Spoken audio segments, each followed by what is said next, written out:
Hello दर्शक बंधु नमस्कार।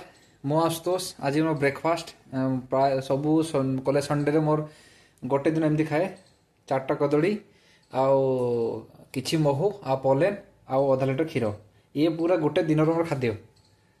आउ चलो देखा मुझे केमती केमती करिकी ताकू मिक्स करी खाए।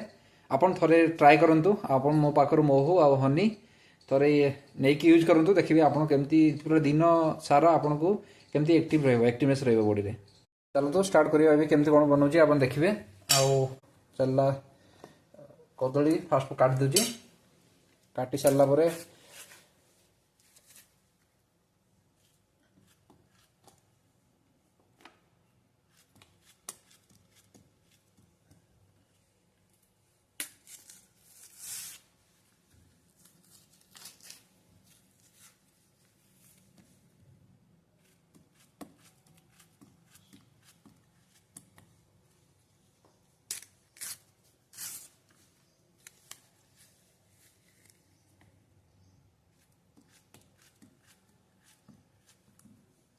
कदली सरीगला। तापर आम एठी 3 चामच महू एटा आप देखो एटा सरिष महू। एटा सरिष महू। मुझे सरिष महू प्राय पसंद करे। आउ देखो महू केमती अच्छी देखो आप जापर महू केमती अच्छी। महू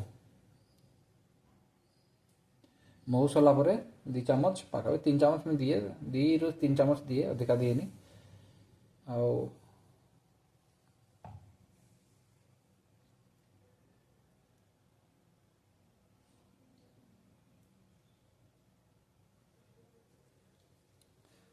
दे सारी महू तापर दबा पोलेन। ये शेक पीला बेले दिन पूरा गोटा दिन बोले पूरा एनर्जेटिक लगे। आपन थोड़े यूज करंतु। एक पोलेन आल देल तापर ये मार्केट जब पीए बहुत पैसा खर्च हुए किंतु आम निजे निजे पाखे एवेलेबल मिले से मुझे कर दिए। आउ एबे लगे दबा ढांकुणी ढांकु लगे आम एबे स्टार्ट करवा आपंकर ग्राइंडर। तबे ग्राइंडर स्टार्ट कली पाखापाखि ग्राइंडिंग 2 मिनट 3 मिनट करे। चल देखा केमती देखा देखो केमती देखा केमती देखो।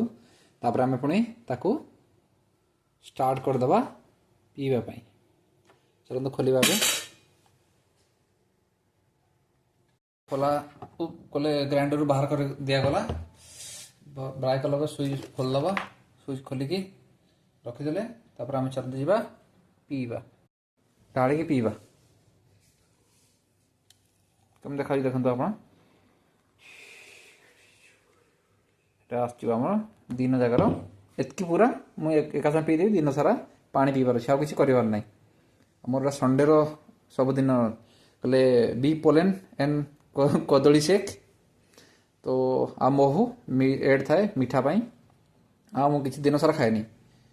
आपड़ भी थोड़े यूज करूँ एमती बन आपड़ जब प्योर महू आ पोलेन दरकार अच्छे आम पाखु जग करूँ आम देदेबू।